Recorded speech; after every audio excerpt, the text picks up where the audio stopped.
I'm Estela Padilla from the Office of Theological Concerns of the Federation of Asian Bishops' Conferences. I would like to share about the synodal process in Asia. I could summarize the whole synodal process in Asia as a spiritual and communal experience of discernment and decision making. I could say this because we have 5 phases of this discernment and decision-making process.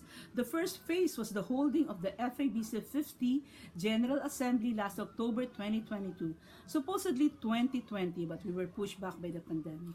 The FABC bishops called for a General Assembly to celebrate the past 50 years of serving the churches and societies of Asia and to chart new pathways. The issues, insights, and pastoral goals arrived at during the assembly were the fruits of 2 years spent in consultation from 2018 to 2020 at different levels, from an online survey for all interested all over Asia. Bishops' conferences of all member countries were consulted individually. Sub-regional meetings, South, Southeast, East Asia were held. Also online meetings for professional sociologists, theologians, and scientists.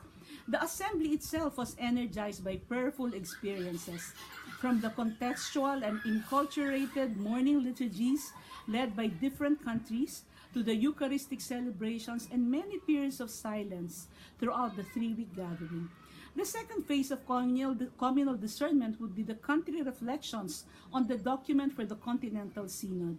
Although it was rushed through November and December 2022, many countries were able to utilize different approaches for group reflection in organizations, ministries, in communities, parishes, dioceses, even at national levels, participated in by the clergy, religious, and lay. These country reflections were forwarded to the discernment and writing team for the Asian Synod Task Force, composed of 9 people from South, Southeast, East, and Central Asia, including myself. We were made up of lay, religious, male and female, and the clergy. To honor the discernment that happened at country levels, the discernment and writing team spent a lot of time in silence and prayer several times a day as we discussed and wrote in small groups and in plenary the Asian report on the document for the Continental Synod, which was also used as a framework and a draft for the Asian Continental Assembly on Synodality held last February. The third phase of communal discernment was the assembly itself on synodality, which discussed all the issues that came up on the Asian report on the document on the Continental Synod using the spiritual conversation approach. So in small groups of 6 to 7 people, each very diverse, lay and cleric, male and female, from different Asian countries and regions of Asia, go into a 3 cycle of sharing and silence.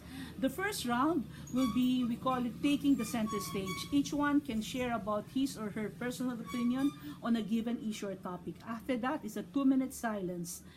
The second round of sharing will be giving space to the other. No? What struck you from what you have heard in the first round of sharing? So no longer your personal opinion. After everyone has shared, again, 2-minute silence. The third round of sharing, we ask the question, where is the Spirit leading us? What is the Spirit saying to us? Only the sharing on the third level of silence and reflection will be the one reported to the plenary. When we have to make decisions throughout the assembly, we take a break and spend 30 minutes to 1 hour of silence to give space to deeper listening. No? And to listen also to God, especially to the Spirit of God.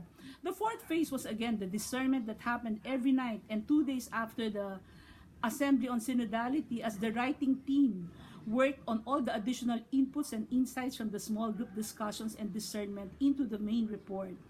This was forwarded to the Central Committee of the FABC, Bishop Presidents of all the conferences, for the finalization of the Asian document to be submitted to Rome. This was the final phase of the communal discernment and decision-making process that characterized the Asian Synodal experience. In terms of themes or main issues talked about during the Asian Assembly on Synodality, common with the document on the Continental Assembly would be inner church issues concerning leadership, much comment on dominating leadership of bishops and priests, and the call for shared and more spaces for leadership for women and the youth, and a clarion call for inclusivity. especially from those marginalized in the church, not just in society. Members of the LGBTQ community, couples in irregular unions, the very poor, the day laborers, fisher folks, prisoners, politicians, etc.